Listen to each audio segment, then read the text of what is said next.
are. But there's always going to be a natural variation in people who want to sit and focus on one thing compared to people who want to, run around manically. And that's actually, you can see how as a species it benefits us to have both, right? Right. But what we do is we try to bash every child into one particular mode of being, which actually is designed to prepare them for shitty, deadening work. The reason our schools are shitty and deadening, there's a guy called Alfie Kohn who says every school has an official curriculum and a hidden curriculum. The official curriculum is like history, geography, whatever.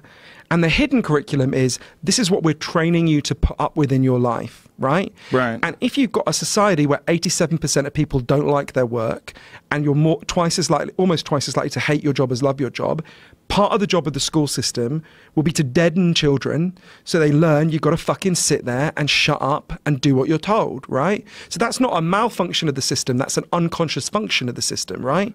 To learn more on this, check out my book and audiobook on attention, Stolen Focus.